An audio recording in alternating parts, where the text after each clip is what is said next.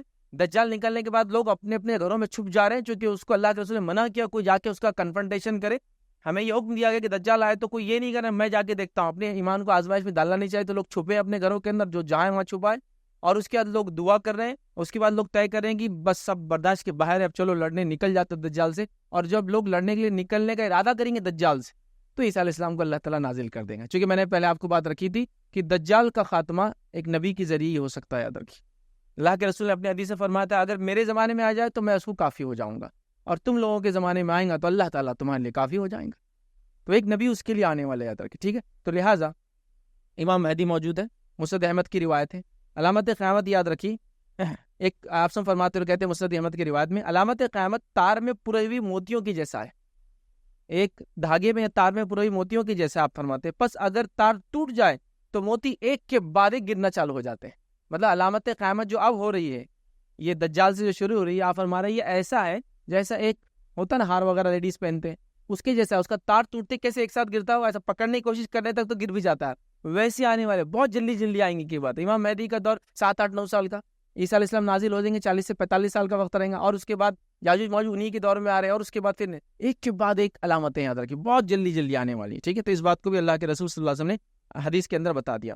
اب دجال کے تعلق سے آج میں کیا کیا باتیں آپ کے سامنے رکھوں گا اس لیکچر میں، اور اس میں بھی صرف ہنٹ دیتا چلوں گا، تفصیلات میں نہیں جائیں گے، حدیث بہت زیادہ متواتر درجے کو پہنچتی ہے، لیکن ہم کچھ باتیں، پہلی چیز ہم دیکھیں دجال کون ہے، دوسری دیکھیں گے آج وہ کہاں موجود ہے، تیسرا ہم دیکھیں کیا اس سے پہلے بھی کبھی اس کو دیکھا گیا ہے، چوتھا ہم دیکھیں گے اس کی علامتیں کیا ہوں گی، جب وہ آئیں گا تو کیا حالات ہوں گے، پانچواں دیکھیں گے اس کے خروج کا سبب کیا بنے گا، وہ نکلیں گا تو کیا حالات ہوں گے، اس کے بعد ہم دیکھیں گے دجال کے بارے میں غلط عقائد لوگوں میں کیا پائے جاتے ہیں۔ یہ چند باتیں انشاءاللہ آج میں آپ کے سامنے رکھنے کی کوشش کروں گا۔ تو آئیے پہلے دجال کون ہے یہاں سے ہم بات کو چالو کرتے ہیں۔ تو پہلی چیز، دجال جو ہے اولاد آدم میں سے ایک شخص ہے جسے اللہ تعالیٰ نے کچھ اسپیشل طاقتیں اپنی طرف سے دے رکھی ہے، اور ایسی طاقتیں جو اس سے پہلے انسانیت میں کسی کو نہیں دی تھی، تاکہ انسانیت کو آزمائیں۔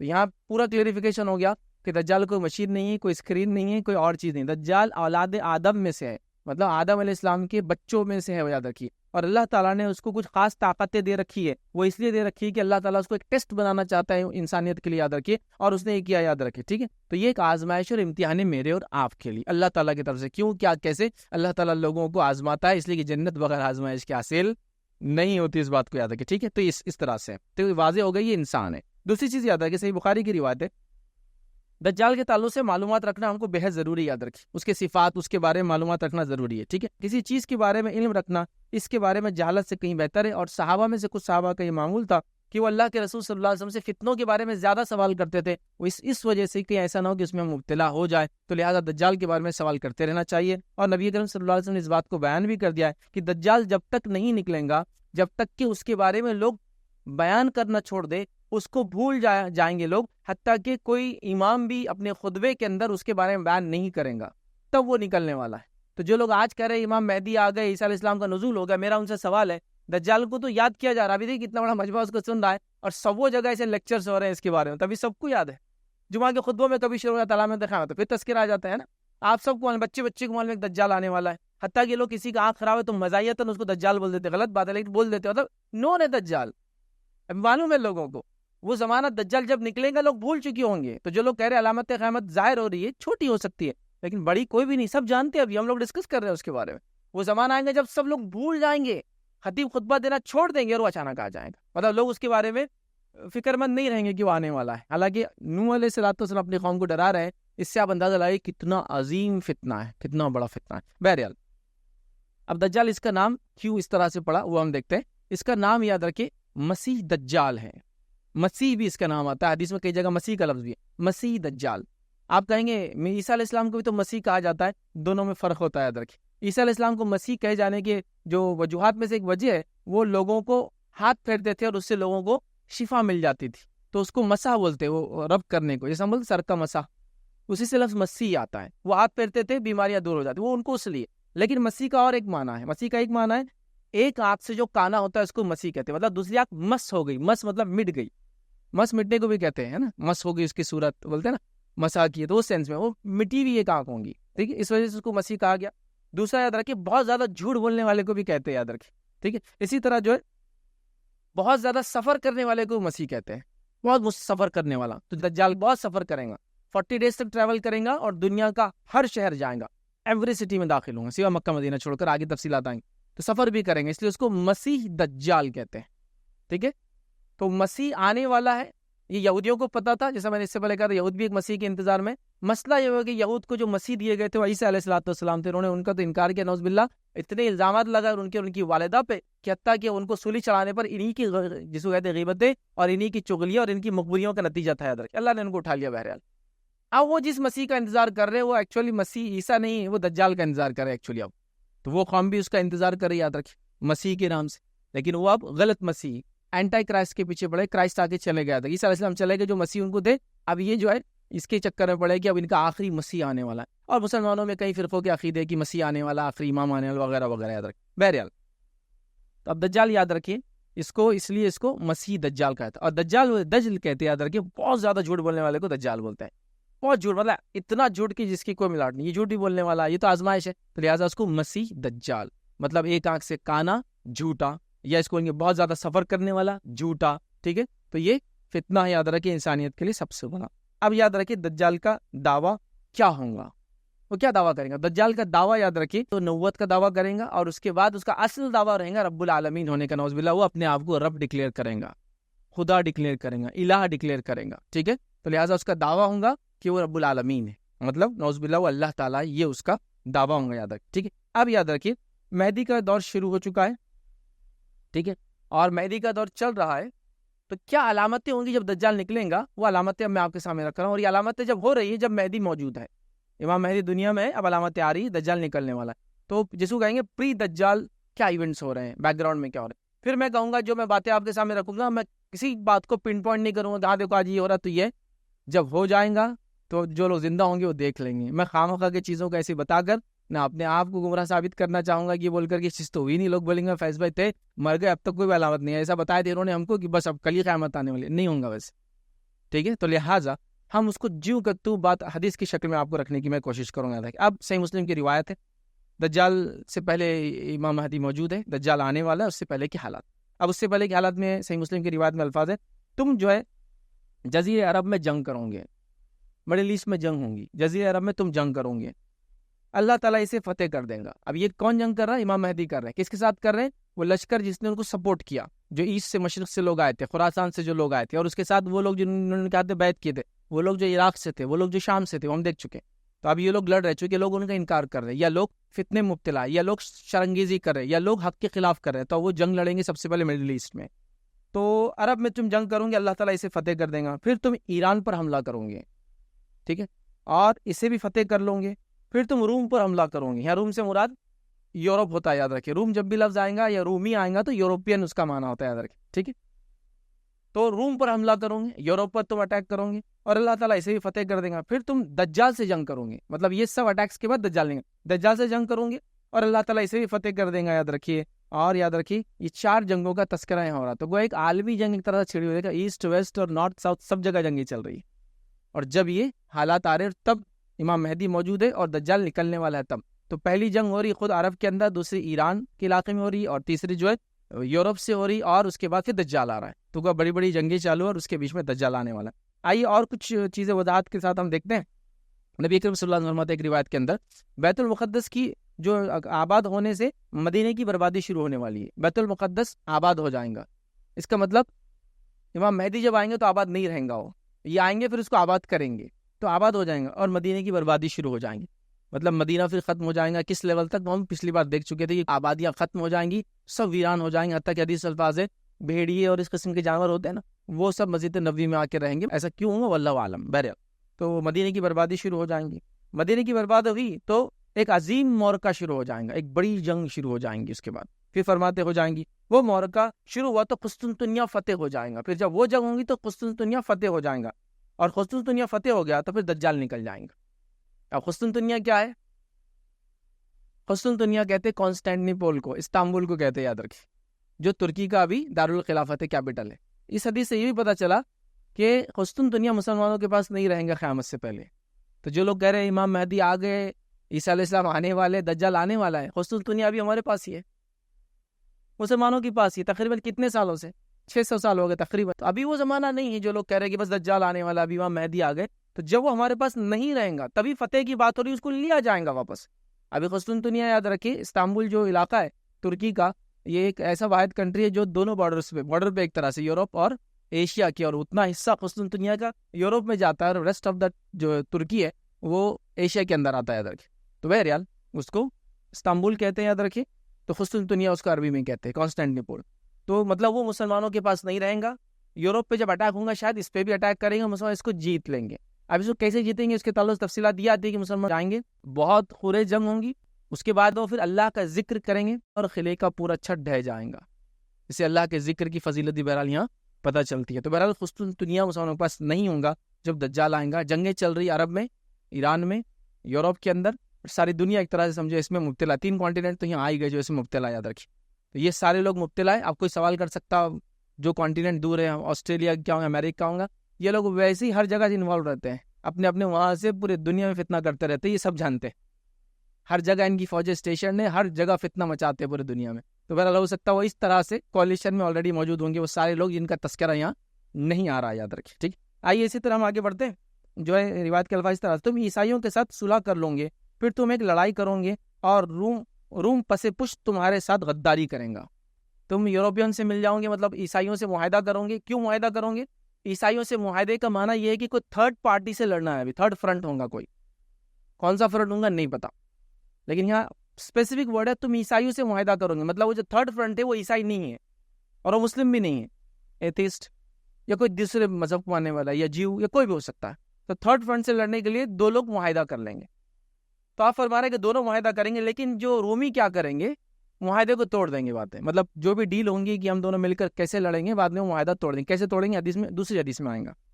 تو غداری کریں گے. تم اس جنگ میں فتح یاب رہو گے، مالی غنیمت حاصل کرو گے، نقصان سے محفوظ رہو گے، پھر تم میدان جنگ میں واپس لوٹو گے، حتیٰ کہ تم اور عیسائی ایک ٹیلے والی سرسبز جگہ پر جو ہے پڑاؤ ڈالو گے. مطلب ایک اونچے مقام پہ جہاں گرینری ہے، وہاں عیسائیوں میں سے ایک شخص صلیب کو ہوا میں جو ہے بلند کرے گا، اعلان کرے گا کہ صلیب غالب آ گئی، جو کہ معاہدے کے خلاف ہوں گا. وہ کیا کریں گا؟ جیتنے کے بعد صلیب کو اٹھا کہیں گا کہ صلیب غالب آ گئی، صلیب نے جنگ جیت لی. تو یہ معاہدے کے خلاف ہوں گا. اس پر ایک مسلمان کو غصہ آئے گا اور وہ فوجی اٹھ کر اس صلیب کے ٹکڑے ٹکڑے کر دیں گا. اس واقعے سے عیسائی بگڑ جائیں گے کہ تم نے صلیب کو کیوں توڑا ہمارے، اور جنگ کے لیے جمع ہو جائیں گے. اب عیسائی جنگ کے لیے جمع، مطلب 2 لوگوں نے مل کے تھرڈ پارٹی کو شکست دی، اب دونوں میں ڈسپیوٹ ہو گیا اور عیسائی اپنے آپ کو الگ کر لیں گے. ٹھیک ہے. عیسائی بگڑ جائیں گے اور جنگ کے لیے جمع ہو جائیں گے. بعض روایت میں اس روایت کی بھی الفاظ ہے کہ جو مسلمان جو بھی اپنے ہتھیار ڈالے ہوئے ہوں گے وہ اپنے ہتھیاروں کو بہرحال سنبھال لیں گے اور بہت سخت اور خونریز جنگ ہوں گی، یاد رکھیے. تو 2 لوگ مل کر ایک تھرڈ فرنٹ سے لڑیں گے، لیکن ایک آدمی غداری کریں گا، مطلب ایک فرنٹ غداری کریں گا، دونوں میں آپس میں جنگ ہو جائیں گے. صحیح مسلم کی روایت میں اور تفصیلات اس طرح سے کہ نبی کریم صلی اللہ علیہ وسلم فرما کہا کہ قیامت اس وقت تک قائم نہ ہوں گی جب تک کہ عیسائی عماق یا دابق، یہ سیریا کے 2 سٹیز کے نام ہے، یاد رکھیے، سیریا شام کے مقام پر پڑاؤ نہ ڈالے. عیسائیوں کا مقابلہ کرنے کے لیے مدینے سے مسلمانوں کا ایک لشکر نکلیں گا. وہ دونوں میں ڈسپیوٹ ہو گیا، کیوں تو اس نے کیا معاہدہ توڑ کے صلیب کی جیت کہا، ڈسپیوٹ ہوا، اب دونوں میں جنگ ہونے والی ہے. اب جنگ ہونے کا وہ بیک گراؤنڈ دیا جا رہا ہے. ڈالیں گے. عیسائیوں کا مقابلہ کرنے کے لیے مدینے سے مسلمانوں کا ایک لشکر روانہ ہوگا جو اس وقت روئے زمین پہ سب سے بہترین لوگوں کا لشکر ہوگا. پھر آگے فرمایا جب وہ دونوں لشکر ایک دوسرے کے مقابل صف آرا ہو جائیں گے، ایک دوسرے کے سامنے کھڑے ہو جائیں گے، تو عیسائی کہیں گے تم لوگ ذرا بازو ہٹ جاؤ اور پہلے ہمیں ان لوگوں سے لڑائی کر لینے دو جو تم نے گرفتار کیے تھے. مطلب ایک بیک گراؤنڈ ہے، مسلمانوں کی پہلے بھی عیسائیوں سے جھڑپیں ہو رہی تھی کہیں نہ کہیں، اور ان جھڑپوں میں ہوا یہ کہ ان کے اندر سے ہی کچھ لوگ مسلمانوں سے شکست کھا گئے عیسائیوں سے، اور شکست کھانے کے بعد اسلام بھی قبول کر لیا انہوں نے بعد میں. پھر مطلب پہلے لڑائی ہوئی، پھر شکست ہو گئی ان کی، شکست کے بعد پرزنر آف وار بن گئے وہ، لیکن انہوں نے اسلام کو قبول کر لیا اور اب وہ مسلمان فوج میں شامل ہو گئے. یہ اس کا بیک گراؤنڈ ہے. کیوں؟ آگے کی بات سے آپ سمجھ جائیں گے. تو وہ کہیں گے عیسائی پہلے تم ہٹ جاؤ، مسلمانوں کو ان سے لڑنے دو، ہم کو جو تمہارے ساتھ آئے ہیں وہ گرفتار ہو گئے تھے، مطلب جو پرزنر آف وار تھے، لیکن اب تمہارے ساتھ ہم سے لڑنے آئے، پہلے ہم کو ان سے لڑنے دو. ٹھیک ہے. مگر مسلمان کہیں کہ نہیں، اللہ کی قسم ہم اپنے بھائیوں سے کبھی الگ نہیں ہو سکتے. مطلب وہ عیسائی مسلمان ہو چکے ہوں گے، تو یہ کیا کہیں گے مسلمان؟ نہیں، اپنے بھائیوں کو ہم کبھی بھی الگ چھوڑ نہیں سکتے، لڑنا ہے تو ہم دونوں سے تم کو ساتھ لڑنا ہوگا. لڑائی شروع ہوگی تو مسلم لشکر کا 1/3 حصہ میدان جنگ سے بھاگ جائیں گا، 1/3 جو لوگ جنگ میں آئیں گے وہ بھاگ جائیں گے۔ آپ صلی اللہ علیہ وسلم نے فرمایا یہ سب سے بدترین لوگ، اگر ان کی توبہ اللہ کبھی قبول نہیں کرے گا، پھر بغیر توبہ کی مر جائیں گے پھر یہ، چونکہ انہوں نے جنگ سے پیٹ پھیر لی، اور جنگ سے پیٹ پھیرنا بہت نقصان دیتا ہے۔ 4 لوگ یا مثال کے طور پہ 100 لوگ جنگ میں شامل ہیں اور وہ 100 میں سے 50 چلے جائے تو کیا حال ہوں گا ایک فوج کا، ہے نا؟ اس کے مورال ڈاؤن ہو جاتے ہیں، سامنے والے کا حوصلہ بڑھ جاتا ہے، تو یہ 1/3 بھاگ جائیں گے، ان کی اللہ توبہ قبول نہیں کریں گا۔ 1/3 لوگ شہید ہو جائیں گے، اور اللہ کے رسول نے فرمایا یہ سب سے بہترین شہداؤں میں سے ایک شہید ہوں گے۔ اس کے بعد فرمایا 1/3 لوگ جنگ جیت لیں گے، اور جنگ جیتنے کے بعد یاد رکھیے اس کے بعد وہ کسی فتنے میں مبتلا نہیں ہوں گے۔ یاد رکھیے یہ لوگ کبھی فتنے میں مبتلا نہیں ہوں گے، اور یہی لوگ قسطنطنیہ کو فتح کریں گے۔ پھر مطلب کانسٹینٹینوپل مسلمانوں کے ہاتھ سے قیامت سے پہلے چلے جائیں گے، شاید وہ فرسٹ جنگ جو کرسچن سے ہوں گی اس میں، اور سیکنڈ وار کے اندر پھر اس کو جیت لیں گے۔ جب وہ اپنی تلواریں زیتون کے درختوں پر لٹکا کر مال غنیمت کو تقسیم کر رہے ہوں گے، اب جو اسپوائلس آف وار آتے ہیں جنگ کے بعد جو مال غنیمت بولتے جمع ہوتا ہے تقسیم کر رہے ہوں گے اور تلواریں لٹکا دیں گے، تو شیطان ان کے درمیان آ کر آواز دیں گا اور کہیں گا اے لوگو تمہارے بیچ دجال نکل چکا ہے، تمہارے گھروں میں آ چکا ہے۔ مسلمان جیسے ہی یہ سنیں گے اپنے مال غنیمت کو چھوڑیں گے، تلوار کو واپس نکالیں گے، گھروں کی طرف بھاگنا شروع ہوں گے۔ لیکن یہ کال آپ صلی اللہ علیہ وسلم فرما رہے شیطان کی جھوٹی کال ہوگی، مطلب وہ جھوٹ بولیں گے ایسے، تو لہٰذا آپ نے فرمایا کہ وہ گھبراہٹ کے مارے جلدی جلدی نکلیں گے فوج سے کہ گھروں کی طرف نکلو جانا ہے، اور شیطان کی خبر تو باطل ہوگی۔ لیکن جب وہ شام پہنچیں گے، مطلب قسطنطنیہ سے نکل کے شام تک آ رہے، ترکی پورا پار کر کے شام آئیں گے، تب تک پتہ چلیں گا دجال ظاہر ہو چکا ہے، وہ نکل چکا ہے۔ یاد رکھ۔ تو بہرحال یہ بیک گراؤنڈ تھا، جنگی خوریزی، لڑائی جھگڑا، مار پیٹ اور برائی، چونکہ لوگوں نے اپنے حالات ایسی بنا لیے، چونکہ ان کے پاس کوئی ایٹیکیٹس، کوئی مورلس، کوئی جس کو کہیں گے زندگی کے اندر کوئی اصول باقی نہ رہے۔ اور آج کل ہم دیکھ رہے ہیں جنگوں کی حال یہ ہے، مطلب 100 200 500 1000 لوگوں کو ایسی غلطی سے بم ڈال دو اور بولو اس کو کولیٹرل ڈیمیج، غلطی سے لگ گیا۔ دونوں جنگوں میں تو ایسا ہوتے رہتا ہے، تھوڑے بہت لوگ مرتے رہتے ہیں، کولیٹرل ڈیمیج کے نام پہ مارتے چلے جا رہے لوگوں کو۔ بہرحال تو اس طرح کا شادیوں کے آپ دیکھیں نا، جب جنگیں چل رہی ہے، شادی بیاہ کے فنکشن ہالوں پہ بھی انہوں نے چلا دیا تھا، دواخانوں کو بھی نہیں چھوڑا، اور کیا کرے کول ہے غلطی سے ہو گیا، ہم کو لگا لوگ جماعتیں کچھ غلط کام کرنے دیں۔ تو بہرحال یہ وہ ہے، تو بہرحال یہ وہ اس زمانے کا یا اس سے بدترین زمانے کی بات ہو رہی ہے۔ اب یاد رکھیں دیگر چھوٹ اور تھوڑے سے واقعہ جب دجال آئیں گا تو کیا ہوں گے، وہ بھی ہم کو حدیث سے ملتے ہیں، جس میں ایک واقعہ میں آپ کے سامنے کئی ملتے ہیں، میں ایک رکھ رہا ہوں۔ اس میں یہ ہے کہ نبی اکرم صلی اللہ علیہ وسلم فرمایا، جس حدیث کو پڑھتا نہیں اوپر لمبی حدیث ہے، اس کا مفہوم رکھتا ہوں آپ کو، کہ اللہ کے رسول صلی اللہ علیہ وسلم فرمایا کہ دجال جب نکلیں گا تو اسے 3 years بیک، 3 سال پہلے ایسا ہوگا کہ زمین صرف 1/3 بارش کو روک لیں گی اور 1/3 زمین کی فصلیں رک جائیں گی، مطلب آسمان سے 1/3 بارش نہیں برسیں گی، جو 100% برستی تھی اب صرف 66% آئیں گی، سمجھو 1/3 بارش کو روک لیں گی، زمین 1/3 پیداوار نہیں دیں گی۔ اگلا سال آئیں گا تو زمین آسمان 2/3 آف واٹر روک لیں گا جو بارش برستی ہے، اور زمین سے پیداوار بھی 2/3 کم ہو جائیں گی۔ اور جو آخری سال ہوگا 3rd year، اس میں آسمان سے بارش 100% نہیں ہوں گی، 1 سال پورا کمپلیٹ 1 year، اور 1 سال تک فصلیں کچھ بھی نہیں آئیں گی۔ آپ سے فرمایا کچھ درخت جس کو اللہ چاہیں گا وہ بچ جائیں گے، مطلب بہت زیادہ سوکھا آنے والا ہے، کلائمیٹ چینج از ریئل، ٹھیک ہے، ہونے ہی والا ہے، کچھ نہ کچھ سوکھا آ جائیں گا، تبدیلی آ جائیں گی، اور 1 سال کچھ بارش نہیں، کچھ غلہ نہیں، یہ بیک گراؤنڈ ہوگا۔ اور نبی اکرم صلی اللہ علیہ وسلم لوگوں نے سوال کیا، اے اللہ کے رسول اس صورتحال میں لوگوں کا ذریعہ معاش کیا ہوگا، لوگ کمائیں گے کیا، انکم کیسی ہوگی، کیسے چلے گی اکنامی، زندہ کیسے رہیں گے لوگ آخر؟ جب سوال ہوا تو سنیے اللہ کے رسول صلی اللہ علیہ وسلم کیا فرمایا۔ آپ نے فرمایا وہ لا الہ الا اللہ، اللہ اکبر، الحمدللہ کی کثرت سے پڑھیں گے، یہی ذکر ان کی خوراک اور ان کے کام دیں گا، مطلب یہی ذکر سے وہ زندہ رہیں گے، یہی ان کی اکنامی ہونے والی۔ اللہ کا ذکر، اس کی فضیلت ہم کو پتہ چلتی ہے، جس کو ہم بہت اللہ رحم کرے کم کرتے، یاد رکھیں، بہت کم منہ کھلتا ہے کچھ چیزیں بولنے کے لیے، بولتے رہیے اللہ کا ذکر، بڑی اہم چیز ہے، یاد رکھیں۔ بہرحال چلیے آئیے، اسی طرح جو ہے دجال کم نکلیں گا، بات میں نے آپ کو رکھی، لوگ ممبروں سے غافل ہو جائیں گے، خطیب اس کے بارے میں بات بھی نہیں کریں گے، تب وہ نکلنے والا، یہ بھی ایک بیک گراؤنڈ ہے، سوکھا ہوگا یہ بھی ایک بیک گراؤنڈ ہے، جنگیں ہوں گی یہ بھی ایک بیک گراؤنڈ ہے، امام مہدی آئے ہوئے یہ بھی ایک بیک گراؤنڈ ہے، یہ ساری چیزیں ہم دیکھ لیں۔ اب دجال نکلنے والا ہے تو دجال کی کچھ جسمانی صفت دیکھتے ہیں کیا ہے، ٹھیک ہے۔ دجال کی جسمانی صفت جب میں آپ کے سامنے رکھوں گا، یہ صفتیں ہم میں سے اکثر لوگوں میں پائی جاتی ہوں گی، تو ایک دوسرے کو مت دیکھو اب ارے تیرے بارے میں، تیرے بارے میں صفتیں جو آ رہی، چونکہ وہ ہیومن بینگ ہے نا، اب ایک ہیومن بینگ کو اللہ کے رسول صلی اللہ علیہ وسلم ڈسکرائب کر رہے ہیں، تو کئی چیزیں کامن ہوں گی آپ میں، مجھ میں، اس میں، اس میں، ورنہ ہوتا ہے جب بھی لیکچر آتا رہے یار دجال کے بارے میں، تو ویسے دکھ رہا تھوڑا سا، تو نہیں ہے، مطلب ایسے مت کیجیے آپ کسی کو پلیز اللہ کے لیے، لیکن وہ صفتیں ہیومن ہے نا، ایسا کوئی کہے کہ ایک انسان آنے والا اس کے بال لمبے ہیں، تو کئی لوگوں کے لمبے رہتے اس کے، اب وہ پوائنٹ آؤٹ نہیں ہے، اس لیے میں کہہ رہا ہوں کہ لوگ ایک دوسرے کو دیکھنے کا اس کو ٹاپک نہ بنائے، بلکہ یہ انسان ہے تو اس کی ساری چیزیں ہوں گی۔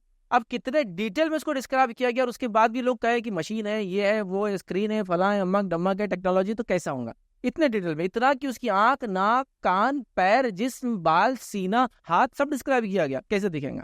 تو آئیے ہم دیکھتے ہیں، پورا نہیں دیکھوں گا، جتنا میں رکھ سکتا ہوں اس لیکچر کے اندر رکھتا ہوں۔ دجال کی جسمانی علامت دجال کی کیا ہوں گی؟ پہلی چیز یہ آتا ہے، یاد رکھیے، اس کے جو ہے اس کا خط جو ہے جس کو کہتے ہیں جیسے ایک مضبوط انسان ہوتا ہے نا، گٹھا ہوا انسان جس کو کہتے ہیں، اس طرح سے اس کا جسم حدیث میں آتا ہے۔ اس کی پنڈلیاں ایسی ہوں گی کہ وہ ایسے باہر کی طرف آرج بنی ہوں گی، اندر کی طرف نہیں، ایسے باہر، اور بہت زیادہ بدنما باہر ہوں گی، اتنی کہ جس کو دیکھ کے لوگ بولیں گے چال برابر نہیں ہے، زیادہ ہوتے ہیں نا آرچ پیر، بہت زیادہ گول ہو جاتے ہیں، ٹھیک ہے؟ تو ویسے اس کے پیر ہوں گے، اس کی پنڈلیاں خاص طور سے نچلا حصہ، گھٹنے سے نیچے جو حصہ ہوتا ہے گول ہوگا، آرچ کے جیسا بنا ہوا ہوگا، جس سے اس کی چال میں عیب رہیں گا۔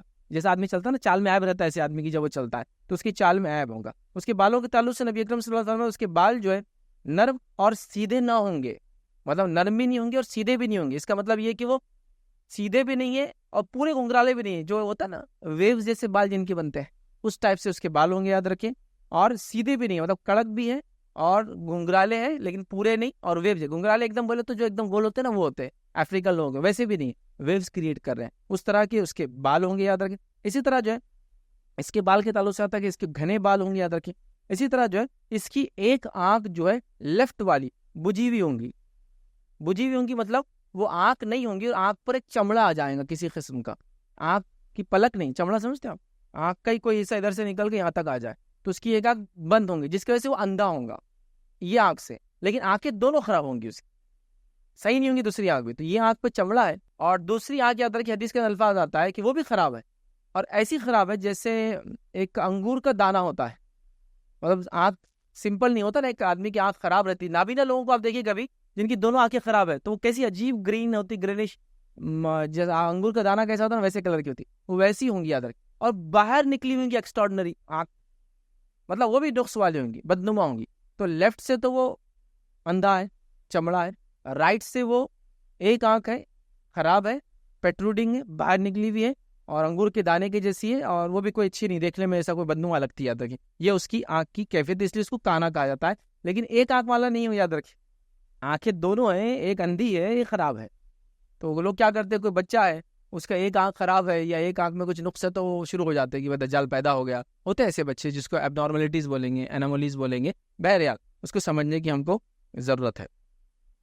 تو یہ اس کی آنکھ کے بارے میں ہوگا۔ اسی طرح اس کے کلر کے بارے میں ہوتا ہے، سفید رنگ والا ہوگا، کالا نہیں ہوگا، مطلب رنگ جو ہے اس کا کلر لائٹ ہوگا۔ اسی طرح جو ہے اس کی جو ہے چوڑی پیشانی ہوں گی، ٹھیک ہے، اس کی پیشانی چوڑی ہوں گی، یاد رکھیے۔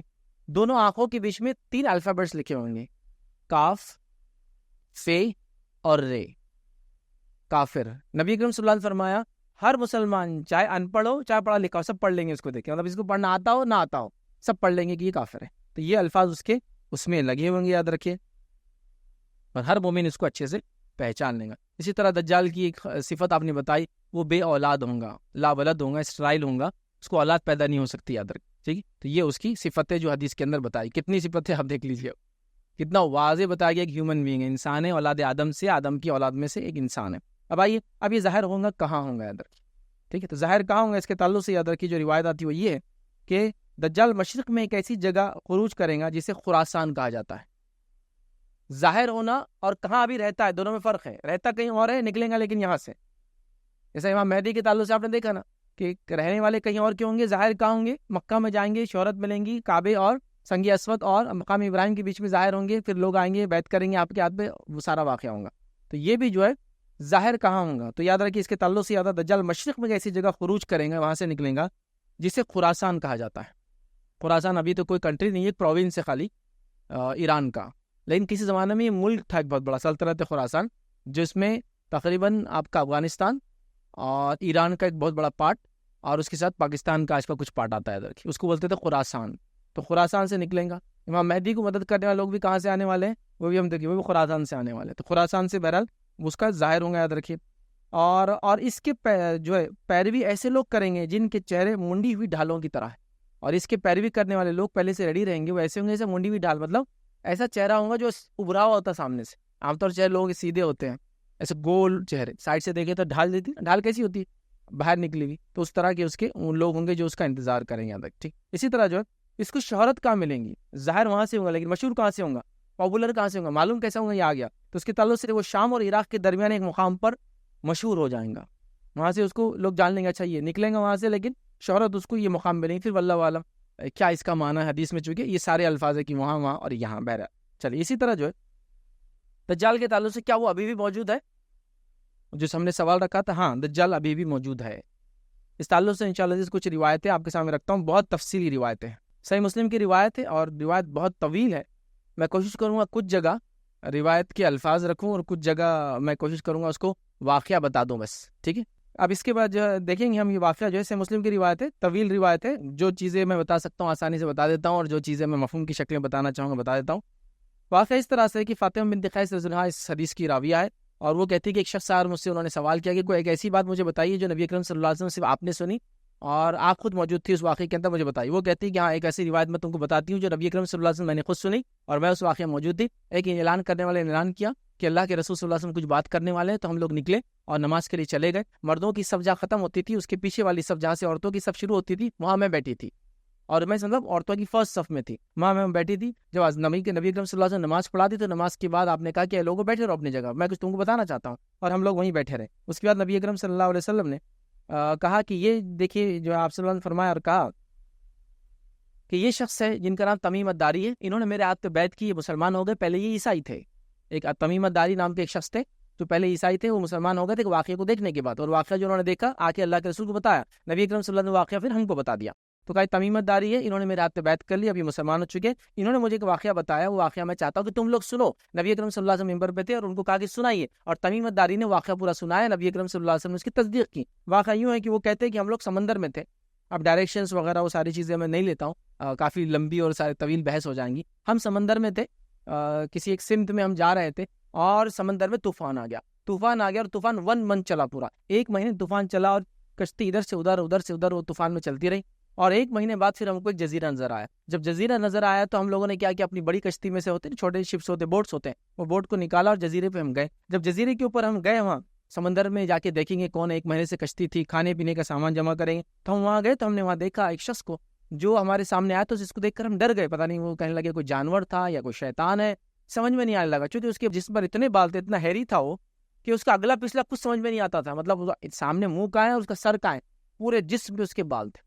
تو وہ آیا اور اس نے ہم سے خطاب کیا، ہم سے بات کرنے لگ گیا، اور اس نے ہم سے سوال کیے، تو ہم نے اس سے پوچھا کہ اے شخص تجھ پر لعنت ہو، جس کو ہم کہیں گے تیرا ستیہ ہے، کون ہے تو، ایسا دکھتا ہے اتنا، اگلا سمجھتا ہے تیرا پچھلا سمجھتا ہے۔ تو اس نے کہا کہ میرا نام جساسہ ہے، میرا نام جساسہ ہے، یہ ایک الفاظ میں جاسوس بھی لفظ ہے، واللہ والا، پر جساسہ میرا نام ہے۔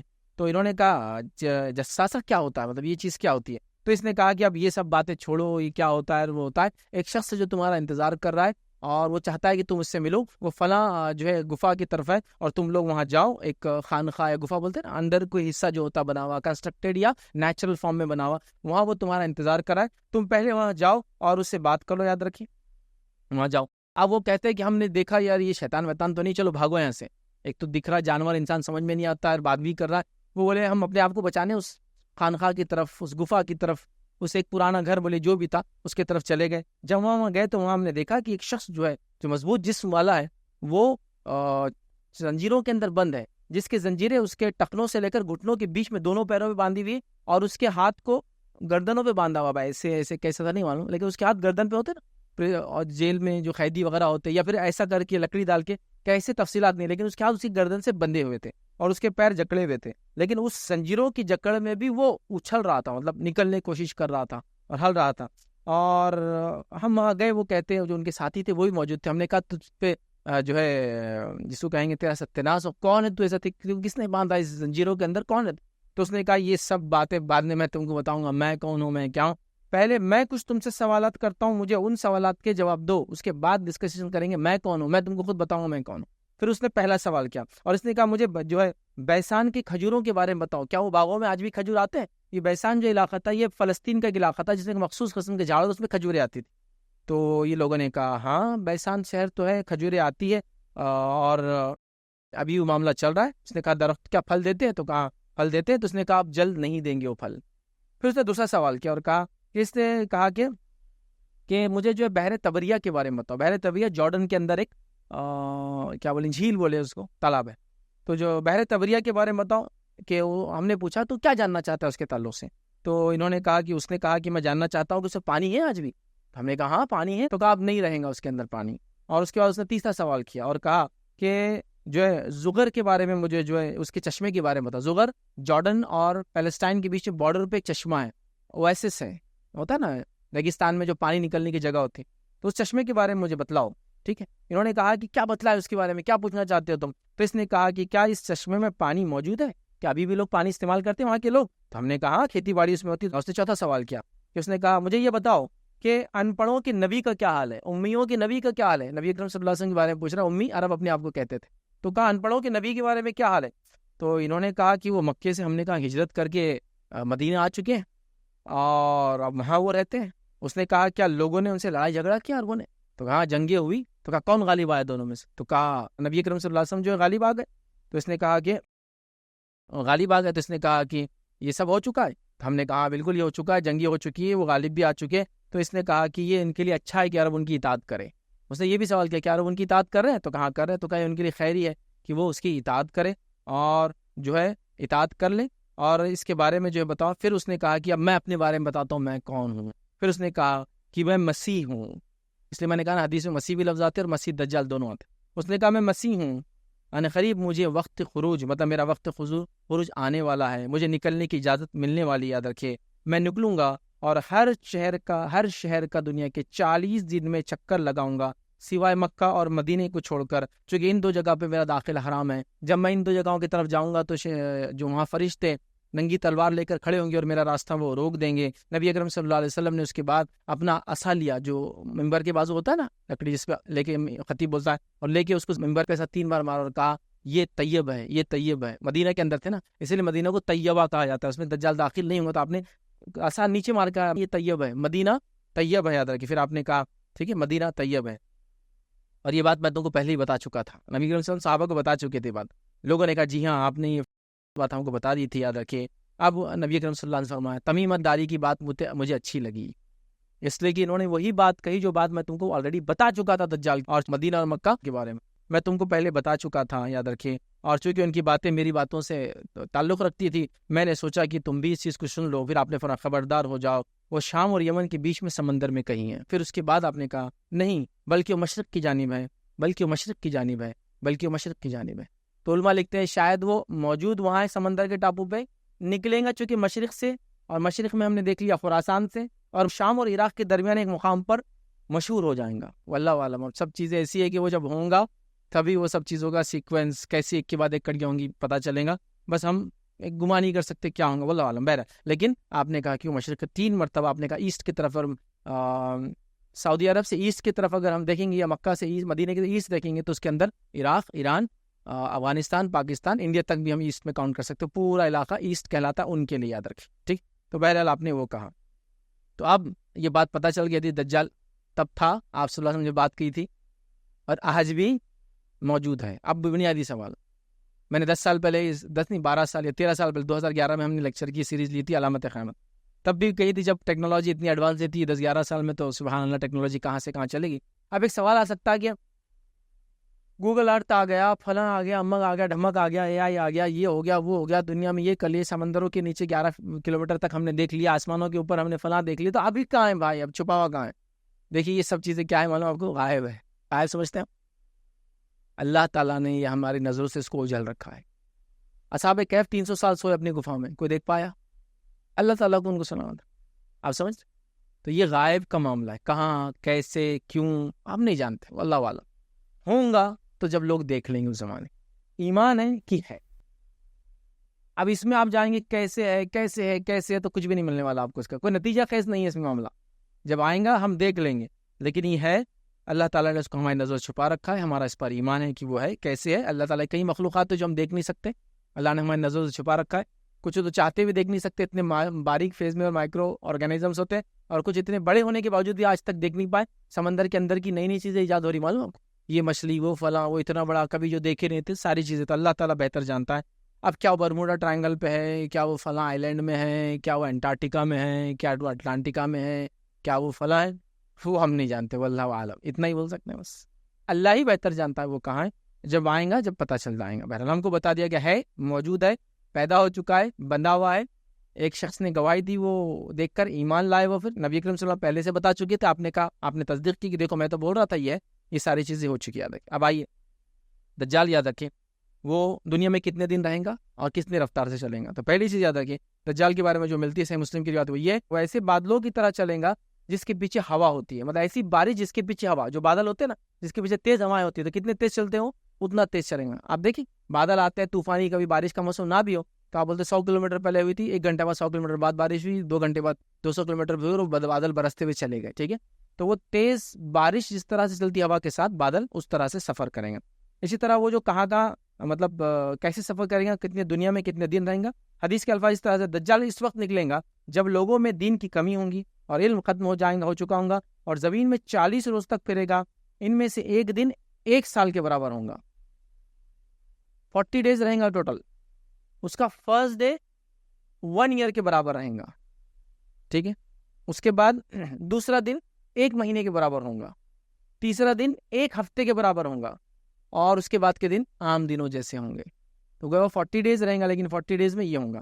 ایک صحابی نے ایک روایت میں پوچھا اگر وہ ایک دن 1 سال کا ہے پہلا تو کیا ہم 5 ٹائم ہی نماز پڑھیں گے اس میں، چونکہ ایک دن 1 سال کے برابر.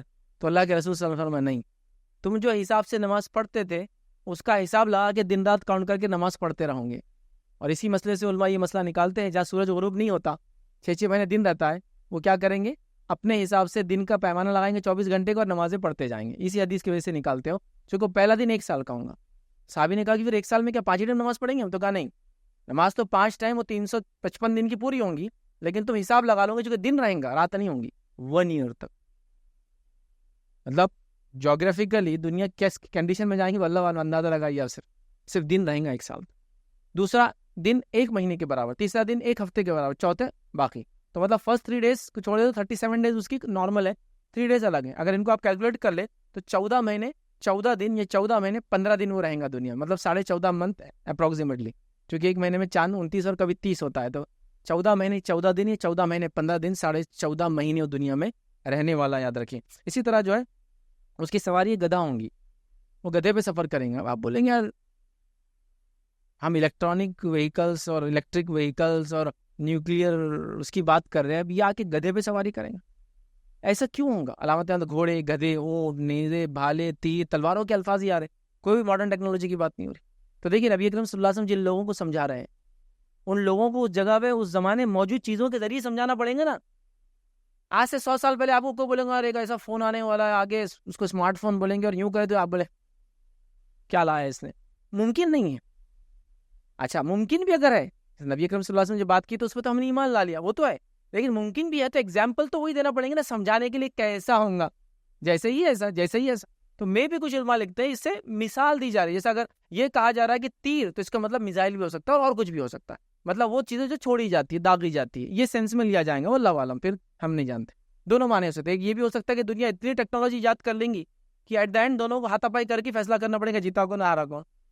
یا پھر ہو سکتا ہے اتنا اسلحہ ہوگا جس کو معنی میں لیا جا رہا ہے، جیسا تیر کا معنی ہے چھوڑے جانے والے ہتھیار، تلوار کا معنی ہے وہ ہتھیار جن سے نزدیک 1-to-1 کمبیٹ کیا جاتا ہے، واللہ عالم. بہرحال جو بھی ہے تو اسی گدھا اس کی سواری ہوں گی، یاد رکھیے. اور یاد رکھیے وہ جو ہے دنیا کا سفر کریں گا، وہ اپنے آپ کو رب کہیں گا، اس کے پیشانی پہ کاف فیرے لکھا ہوا ہوگا. یاد رکھیے مکہ مدینہ میں داخل نہیں ہو سکیں، اس حدیث کے اندر تمام تفصیلات موجود ہے. اسی طرح یاد رکھیے مکہ اور مدینہ کے پاس جب دجال گزریں گا تو وہاں کے لوگوں کو بھی وہ دعوت دیں گا، یہ سب پورے دنیا میں گھومنے والا، ہر شہر میں جانے والا. تو حدیث میں آتا ہے کہ وہاں اس کو داخلہ نہیں ملے گا، لیکن مدینہ میں 3 زلزلے آئیں گے، 3 زلزلے آئیں گے اور سارے منافق فاسق فاجر وہاں سے نکل جائیں گے اور دجال کی فوج میں شامل ہو جائیں گے. مطلب وہ ہر شہر کا سفر کریں گا اور وہاں سے لوگوں کو جمع کر کے اپنی فوج تیار کریں گا. مکہ مدینہ میں ایسا نہیں ہوگا، تو زلزلے آئیں گے اور وہاں کے برے لوگ نکل کے اس کے پیچھے چلے جائیں گے، یاد رکھیے. ٹھیک ہے، تو مکہ مدینہ چھوڑ کر تمام شہروں پہ ایک روایت میں الفاظ ہے تسلط کریں گا، مطلب اپنا کنٹرول جما لیں گا پورے سٹیز میں دنیا کے سوائے مکہ مدینہ کو چھوڑ کر، یاد رکھیں. ٹھیک ہے، اب دجال کے فتنے کیا ہوں گے؟ تو دجال کے فتنے میں نبی اکرم صلی اللہ علیہ وسلم فرماتے ہیں، مسلم کی روایت ہے، اس کی آگ اصل میں جنت ہوگی اور اس کی جنت در حقیقت میں آگ ہوگی. مطلب اس کے فتنوں میں ایک فتنہ ہوگا، یہ ایک اب عام الفاظ میں کہہ رہا ہوں، ایک ہاتھ میں جنت بتائیں گے اور ایک ہاتھ میں جہنم بتائیں گے، اتنا بڑا فتنہ ہوگا اس. لیکن آپ سے فرما رہے اس کی جو جہنم ہے وہ تمہارے لیے جنت ہے اور اس کی جو جنت ہے تمہارے لیے جہنم. ایک روایت میں فرمایا اس کے ساتھ آگ اور پانی ہوں گا. جو اس کی آگ ہوں گا تم اس میں داخل ہو جانا. اگر وہ پکڑی لے اور آپشن دے دونوں میں سے کوئی لینے کا تو تم اس کی آگ لے لینا. جب تم اس کی آگ میں گھس جاؤ گے تو وہ ٹھنڈا پانی ہوں گا اندر اس کے. مطلب وہ جو بولے گا اس کا الٹ. دجال ہے نا, وہ جھوٹا ہے نا, وہ ہر چیز کو مکر و فریب کرتا ہے. تو آگ اور پانی, جنت اور جہنم بتائیں گا, آگ بتائیں گا. اس کی آگ ہمارے لیے جنت ہے یا پانی ہے, اور اس کی جنت ہمارے لیے فتنہ, یاد رکھیے, آگ یاد رکھیے. بہرحال تو یہ اس کا فتنہ ہوگا. ٹھیک ہے.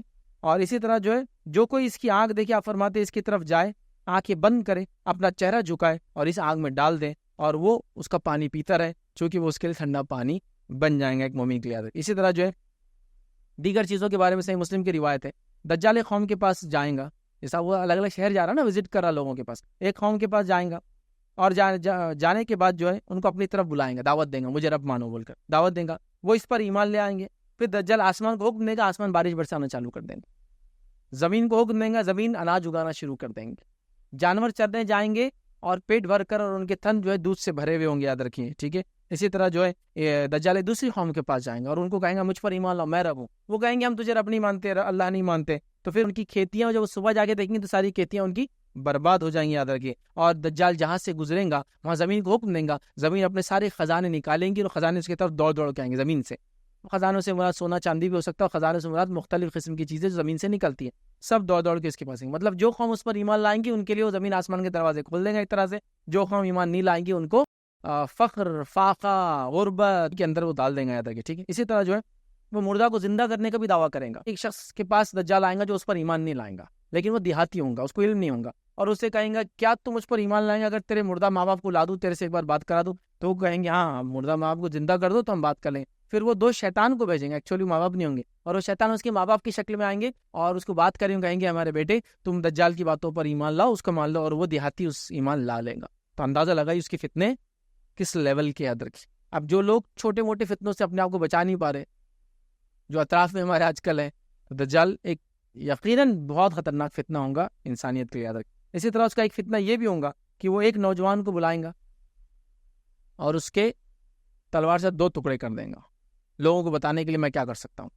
اور 2 ٹکڑے کرنے کے بعد وہ اس کے بیچ میں سے چلیں گا, اور دونوں پیس اس کے الگ الگ بیچ میں سے چلیں گا, اور چل کر آگر کہیں گا میں اس کو دوبارہ اٹھاؤں گا پھر سے, لیکن اٹھانے کے بعد بھی یہ میرے پہ ایمان نہیں لائیں گا, چونکہ وہ ایک سچا پکا مسلمان ہوگا, اس کو کتاب اور سنت کا علم ہوگا, وہ ایمان نہیں لائیں گا.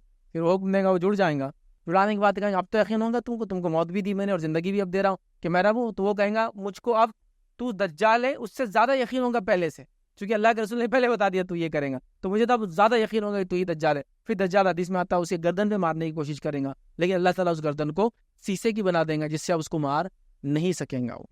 ٹھیک ہے. تو یہ اس کے فتنے ہوں گے. اب دیکھیے آپ, انسان کو 2 ٹکڑے کر دے رہا ہے, مرے ماں باپ کو لانے کا دعویٰ کر رہا ہے, بات کروا رہا ہے, زمین کو حکم دے رہا ہے, باری آسمان کو حکم دے رہا ہے, باری زمین کو. یہ اللہ تعالیٰ کی طرف سے دی اس کو طاقتیں ہیں جو اللہ نے انسانوں کی آزمائش کے لیے اس کو دیا تھا. اب دجال کے پیروکار کون ہوں گے, اس کے فالوورز کون ہوں گے, وہ بھی ہم انشاءاللہ سے دیکھ لیتے ہیں.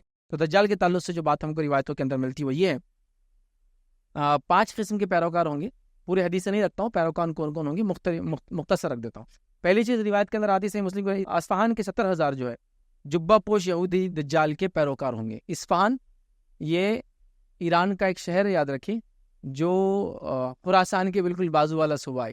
تو اصفہان کے 70,000 جیوز جو ہے وہ انتظار کر رہے ہوں گے دجال کی, جن کی خصوصیت ہے کہ جبہ پہنتے ہیں اور ایک مخصوص چادر کو سروں پہ ایسا ڈالتے ہیں, ہمیشہ لٹکی ہوئی رہتی ہے, چھوٹی چادر رہتی ہے رنگ کی پرٹیکولر.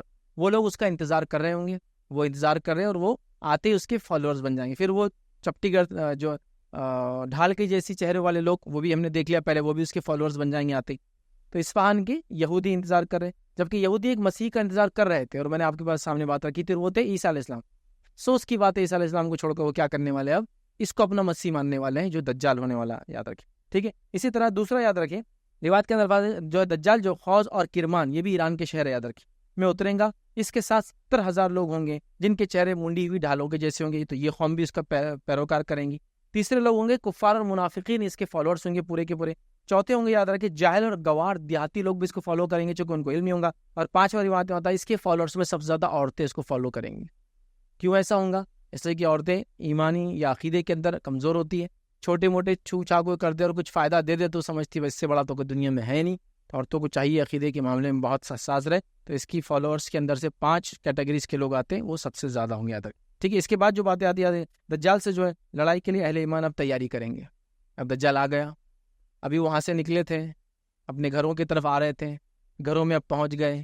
اب کیا کرے دجال کا, سب چھپے ہوئے ابھی, چونکہ حدیث میں الفاظ ہے جو دجال آ جائے معلوم ہو تو کوئی بھی انسان جا کر اس کے سامنے کھڑے رہنے کی ہمت نہ کرے, چونکہ وہ پھر اس کے مقابلہ نہیں کر پائیں گا.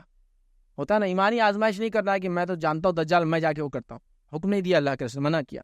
اب صحیح مسلم کی روایت الفاظ ہے جب مسلمان جنگ کی تیاری کر رہے ہوں گے اور صفیں مرتب کر لیں گے, مطلب اب انتظار ہوا کیا کریں, دجال سے لڑنا ہی ہے, کوئی راستہ نظر نہیں آ رہا ہے, تو مسلمان کیا کریں گے, پھر نکلیں گے اور سوچیں گے کہ اب تو جنگ لڑنا ہی ہے ہم کو, اور نماز کے لیے جمع ہوں گے, اور پلاننگ شاید یہ ہوں گی کہ نماز کے بعد جنگ کریں گے.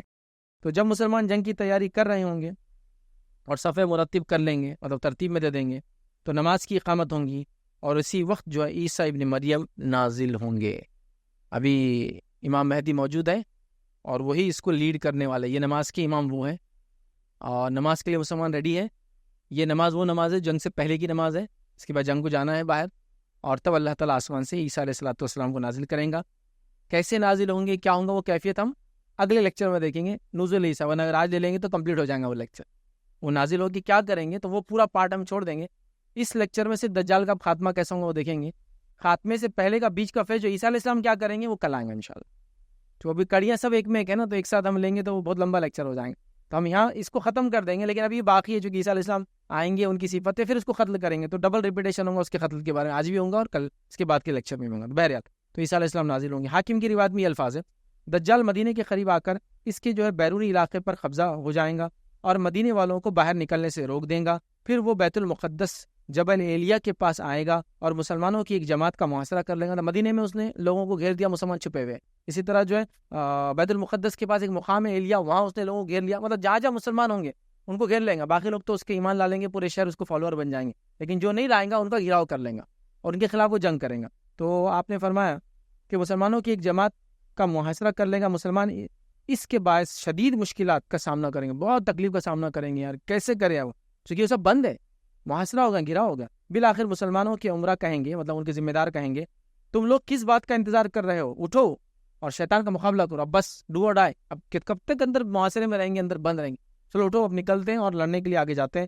اپنے رب سے جا ملو, مطلب لڑو, اگر لڑ نہیں سکتے تو مر جاؤ, شہید ہو, رب سے جا ملو, یا پھر تمہیں اللہ تعالیٰ فتح نصیب کر دیں گا. کیوں ڈر کے بیٹھے ہیں, چلو نکلتے لڑنے کے لیے. ہو جائیں گے. وہ دجال سے لڑائی کے لیے, جو لڑائی کے بارے میں مشورہ ہی کریں گے. جیسے ہی صبح ہوگی عیسیٰ علیہ الصلوۃ والسلام تشریف لے آئیں گے. مطلب پہلے تو اندر ہو جائیں گے ڈر کر, اپنے ایمانوں کو بچائیں گے, بچوں کو بچائیں گے, فیملیز کو بتائیں گے, سب کریں گے.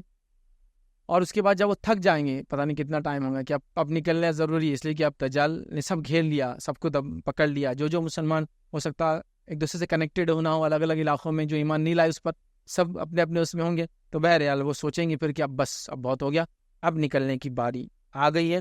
اور جب وہ نکلنے کا ارادہ کریں گے, صبح ہوں گی, عیسیٰ علیہ الصلوۃ والسلام نازل ہوں گے, یاد رکھیے. ٹھیک ہے. اسی طرح نبی اکرم صلی اللہ علیہ وسلم نے ایک بات فرمائی حدیث کے اندر, اور حدیث کے الفاظ دیکھیے اس طرح سے, اس کی آنکھوں کے درمیان کاف, فے اور رے لفظ لکھا ہوں گا, ہر مومن اسے آسانی سے پڑھ لیں گا.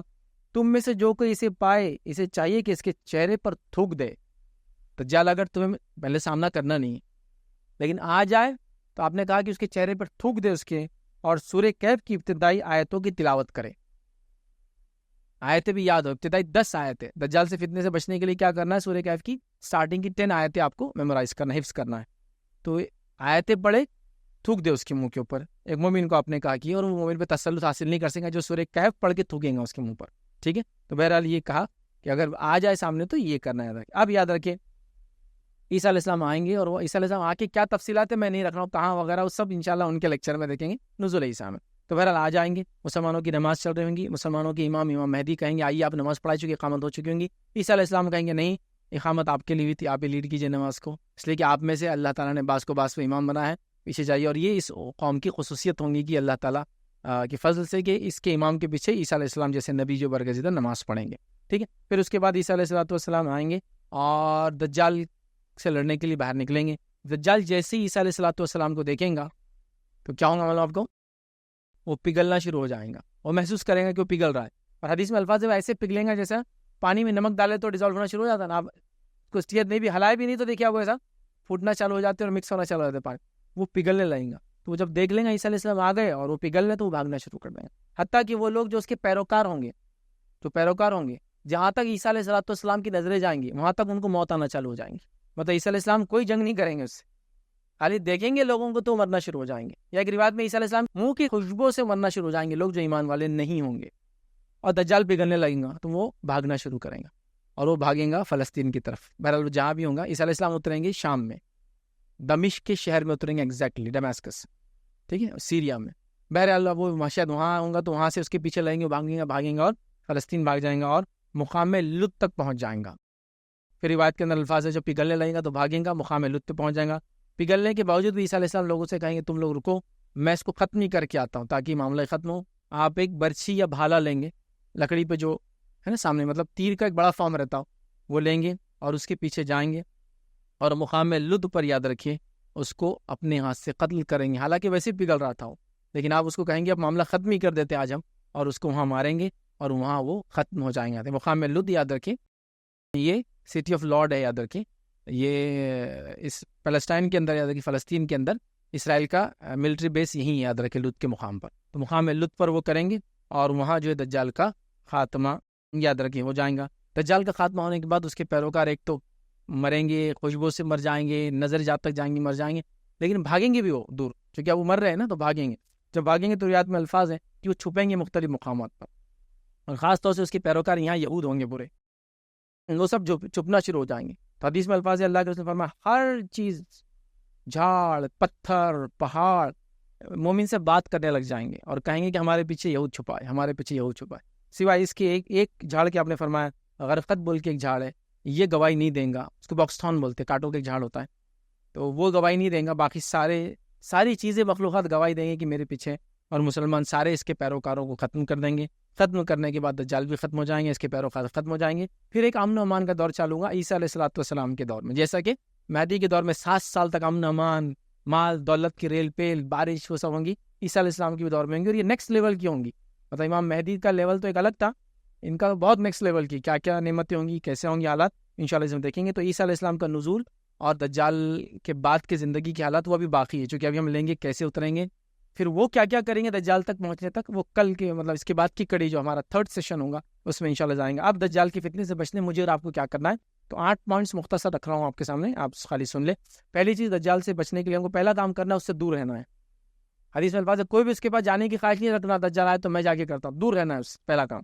دوسرا کام، اللہ سے مدد طلب کرنا ہے. تیسرا کام، اللہ کے اسماء و صفات کا علم حاصل کرنا ہے، چونکہ ہم جانتے ہیں اللہ تعالیٰ کانا، ایک آنکھ سے اندھا نہیں، یاد رکھیے، ٹھیک ہے، تو لہٰذا اللہ کے اسماء و صفات کا علم، تاکہ ہمیں پتہ چلے رب کون ہوتا ہے اور کون نہیں ہوتا ہے.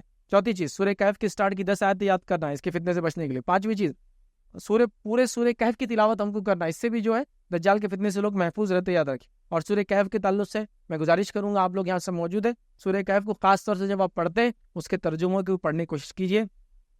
سورہ کہف اپنے اندر بہت سارے خزانے لیے، یاد رکھیں.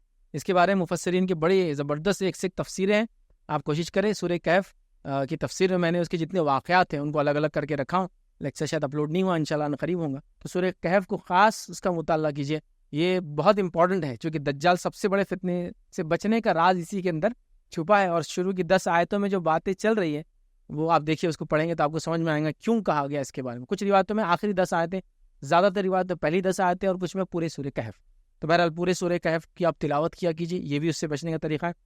مکہ مدینہ میں رہ سکتے تو جا کے رہنے کی کوشش کیجیے کہ وہاں داخل نہیں ہوگا، تو یہ بھی بچنے کا ایک طریقہ ہے. نماز کے آخر میں تشہد میں ایک دعا ہے جو اللہم انی اعوذ بک من عذاب القبر ومن عذاب النار ومن فتنۃ المحیا والممات ومن فتنۃ المسیح الدجال. یہ دعا بھی بہرحال آپ چاہے تو کر سکتے ہیں. اور اس کے بعد 8ویں چیز یاد ہے کہ دجال کے بارے میں لوگوں کو بتاتے رہیے، چونکہ جب تک بتاتے رہیں گے تب تک وہ نہیں آنے والا. جب بتانا چھوڑ دیا جائے گا، حتیٰ کہ کوئی ممبر سے بھی اس کے بارے میں خطبہ نہیں دیں گا، تبھی اس کے نکلنے کا ٹائم ہے. مطلب جہالت کے پیک پر جب ہیومینٹی ہوں گی، خود مسلمان بھی، تب وہ نکلیں گا. تو ظاہر سی بات ہے اس کو بارے میں تذکرہ کرتے رہیے، تذکرہ کرتے رہیں گے تو وہ نہیں آئیں گے، جب تذکرہ بند ہوگا تب اس کو آنا ہے. تو بہرحال یہ چند باتیں تھی جو میں نے مناسب سمجھی. دجال کا خروج وہ نکلنے والا ہے، مطلب موجود ہے، اس لیے وہ نکلیں گا، یاد رکھیے، ہم نے رکھی. امید کرتا ہوں یہ باتیں کچھ نہ کچھ درجے آپ کو سمجھ میں آئیں گی، اور کچھ نہ کچھ تو اصلاح ہوئی ہوں گی کہ ہم جو سوچتے تھے اس کے مقابلے میں نہیں، یہ ایسا ہے. اور اتنے فیکٹس تھے اور اتنی بنیادیں تھی. تقریباً روایتیں میں نے بخاری مسلم اور مسند احمد کی آپ کے سامنے رکھی. ایک یا دو جو ابو داؤد اور ابن ماجہ وغیرہ کی 2-3 ہی روایتیں تھیں. باقی تمام کی تمام روایتیں صحیح ہیں. اور میں سمجھتا ہوں اس سے بہت کلیریفیکیشن ہو گیا, ہم کو بیک گراؤنڈ مل گیا, وضاحت مل گئی. اور جو ہر آئے گئے دن مہدی اور عیسیٰ اور فلاں, اور جو آج لوگ امت مسلمہ جو کیا کریں گے, ایک نگیٹیوٹی کی شکار ہے. معلوم آپ کیا نگیٹیوٹی کی شکار ہے معلوم کہ مسلمانوں پہ ظلم ہو رہا ہے, اور ہم یہ نگیٹیوٹی کی شکار ہے کہ امام مہدی آنے والے ہیں, تو آپ نے کرنا کیا ہے؟ اس کی آپ نے اسکیپ گوڈ بنا دیا, نعوذ باللہ. مطلب یہ سب واقعات کو آپ اپنے آپ کو بچانے کا طریقہ, مطلب سمجھ لیجیے اب کوئی کسی کو زندہ مار رہا ہے, آپ دیکھ رہے ہیں مر رہا ہے, امام مہدی آنے والے, تو ابھی تو ہم تو کچھ نہیں کریں گے, تم مرتے رہو, امام مہدی آنے والے. ہم نے کیا کیا, یہ واقعات کو اپنی نااہلی جس کو کہیں گے اپنے جو کمزوریوں کے لیے ایک سمجھے نا, امام مہدی آنے والے نا. اب ہر روز یہ واقعات چل رہے, خاص طور سے ابھی جو حالات چل رہے, انٹرنیٹ پورا بھرا ہے اس. امام مہدی آ گئے, امام مہدی آنے والے, کالے جھنڈے دکھ گئے, فلاں یہ ہو گیا, یہاں یہ ہو گیا. ارے آپ کو جو کرنا تھا آپ وہ کرو نا, وہ جب آئیں گے جو ان کو کرنا ہے وہ کریں گے نا. آپ سمجھے نا. تو ہم لوگوں نے کیا کیا, ہم کو کچھ نہیں کرنا ہے بول کے واقعات کو لا رہے ہیں ہم سامنے. تو میں نے تو یہ بات بتا دی کہ یہ وہ زمانہ نہیں ہے جب یہ ہونے والے واقعات. تو کوئی انتظار کر رہا ہے کہ ہم کچھ نہیں کریں گے, ابابیل آ کے اب بدلہ لینے والی, نہیں ابابیل نہیں آنے والے, میں یہ بولنا چاہ رہا ہوں. اتنے واضح دلائل کے بعد آپ کیا بولیں گے, ابھی وقت ہی نہیں ہو. قسطنطنیہ آپ کے پاس ہے, پورا عرب کا علاقہ بھی آپ کے پاس ہے, ہاں آپ کے پاس ابھی کوئی خلافت نہیں ہو, خلافت کا زمانہ ہوگا, ابھی ویسی جنگ آپ دیکھیے نا اس کو. تو ہم کیا کریں والوں کو, ہم کو کچھ نہیں کرنا ہے, امام مہدی آنے والے. مطلب کوئی آدمی آپ کو مارا رہا, بڑے امام مہدی آنے, بس تیرے سے بدلا لینے, کیا ہے یہ طریقہ نہیں تھا. قرآن و سنت نے واضح بتا دیا ظالم کے خلاف کیا کرنا ہے, مظلوم کی مدد کیسے کرنا ہے. کیوں وہ چھوڑ کر ہم یہ سب چیزوں کا انتظار کر رہے ہیں؟ یہ جب ہوں گی تب ہوں گی, اس پہ ایمان ہے ہمارا, ہوں گی. وہ زمانہ آج نہیں ہے, یہ وہ زمانہ نہیں جس کی وجہ سے آپ یہ کہہ رہے ہیں. صحابہ میں کسی کو دیکھا آپ نے تابعین میں کہ مسلمانوں پر ظلم ہو رہا, وہ کہہ رہے ہیں امام مہدی آئیں گے نا, تو جب تم سے بدلا لیں گے, یہ نہیں ہے وہ. تو بہرحال ہم اس چیزوں کو سمجھے, بتانے کا مقصد یہ تھا, آج وہ زمانہ نہیں ہے, وہ جب آئیں گا تب آئیں گا. اتنی واضح علامتیں بتا چکا ہوں, ہے نا. اور جو دعوے دار ہیں, جھوٹے دعوے دار, جن پہ لوگ ایمان لانے کا دعویٰ بھی کرے, اللہ رحم کرے ہماری نئی نسلوں پر, ان کو بھی دلیل ہے. تو اگر کسی کی مہدی کا دعویٰ کر رہے تو عیسیٰ کہاں ہے, پھر آ جانا چاہیے نا 7 سال میں عیسیٰ علیہ السلام. یہ سب فالتو باتیں یاد رکھی. ایک صاحب نے بہرحال مہدی کا دعویٰ کیا, بعد میں عیسیٰ ہونے کا بھی دعویٰ کر دیا. جب ان کے پیروکاروں سے پوچھا گیا کہ مہدی کا دعویٰ تو کر دیا, اب عیسیٰ کب آئیں گے, تو بولے آ گئے, وہ بھی بولے. پھر ہے کہاں, نہیں بولے کیا ہو گیا, ٹیررزم کا میڈیا وغیرہ کا بہت مسئلہ چل رہا تھا, ابھی چھپے ہوئے بولے, ہو پھر تھوڑے دن مان آ جائیں گے. حدیث میں آسمان سے اتریں گے 2 فرشتوں کے کاندھوں پہ ہاتھ رکھ کے, دنیا دیکھنے والی ہے, اور ان کے چھپ گئے آ کر. مطلب اتنا کمزور عیسیٰ نہیں ہو سکتا, یاد رکھیں. یہ تو وہ ہے جس کو دیکھ کے دجال پگھلنے والا ہے, جس کی خوشبو سے جو ہے جو ایمان نہیں لائیں گے وہ مرنے والے ہیں, اور آپ ان کو چھپا رہے ہیں ان کو. تو یہ مطلب کوئی بھی قرآن و سنت یا یہ دلائل پڑھ لینا, تو انشاءاللہ وہ علامات قیامت کی وجہ سے جو لوگوں کو جذبات میں لا کے ان کے عقائد بگاڑ رہے, انشاءاللہ اس سے تو بچ جائیں گا. تو میرا اصل مقصد صرف یہ تھا, یہ زمانہ وہ نہیں ہے, اور یہ فتنوں میں مت پڑو. اس لیے میں نے کوئی پن پوائنٹ چیزیں نہیں بتائی کہ یہ ہو رہا, تو اس کا مطلب یہی ہے, یہ اس سے مراد امریکہ, اس سے مراد فرانس, اس سے مراد اٹلی. نہیں, میں نے نہیں کیا وہ ہم کو ضرورت نہیں, وہ جب ہوگا تب ہو جائیں گا. آج جو کرنا ہے وہ کرنے کی چیز ہے اپنی دفاع میں. بہرحال تو یہ چند باتیں تھی جو میں نے مناسب سمجھی رکھوں, تاکہ ہم جان لیں یہ عقیدہ کیا ہے اس کا, اور بیسیکلی ہم لوگوں کو کیا کرنا ہے, ان چیزوں کو کیسے ماننا ہے. تو بہرحال انشاءاللہ یہ اس کی سیکنڈ کڑی تھی. آنے والے کڑیوں میں عیسیٰ علیہ السلام کے بارے میں اور دیگر چیزیں ہم دیکھیں گے. اللہ رب العزت دعا کہ اللہ سبحانہ تعالیٰ ہم تمام کتاب و سنت کے صحیح سمجھ عطا فرمائے. اللہ رب العزت ہم کو عقیدے کے فتنوں سے جو محفوظ رکھے. اللہ رب العزت ہم کو جو دجال کے فتنے سے جو محفوظ رکھے, اور ان تمام فتنوں سے ہمیں محفوظ رکھے جو ہمارے دین, ایمان اور ہمارے جو ہے مطلب مسلمانوں کو جو ہے تکلیف دیتے. اللہ رب العزت سے ہم دعا کرتے ہیں کہ اللہ رب العزت ہم تمام کو رمضان کے اس مہینے کو صحیح سے گزارنے کی توفیق عطا فرمائے. جو بیمار ہیں ان کی بیماری کو دور کرے, جو تنگ دست ہیں ان کی تنگ دستی کو دور کرے. اللہ رب العزت جو مظلوم مسلمان ہیں ان کی جو ہے مدد کرے. اللہ رب العزت ہمیں اس کی توفیق دے کہ جو ہم مظلومین کے لیے چاہے دنیا میں جہاں بھی ہو, جس قوم سے بلانگ کرتے ہیں, ان کی مدد کرنے کی ہمیں توفیق عطا فرمائے. اللہ رب العزت جو ہے وہ لوگ جن کی بچیوں کے مسائل ہیں ان مسائل کو حل کرے. اللہ رب العزت جو ہے مسلمانوں کی جو ہر قسم سے جو ہے مدد کرے, اور ان کا کھویا وقار اور عزت جو ہے واپس لوٹا دے. مسلمانوں کو اس چیز کی توفیق دے کہ وہ سمجھے اور دنیا میں ان کا آنے کا مقصد کیا, اور اپنے مقصد کو پورا کرنے کی کوشش کرے. جب تک ہمیں زندہ رکھے اسلام و ایمان پر زندہ رکھے, خاتمہ ایمان پر ہو. آخر دعوانا الحمدللہ رب العالمین. سبحان ربک رب العزت عما یصفون وسلام علی المرسلین والحمدللہ رب العالمین.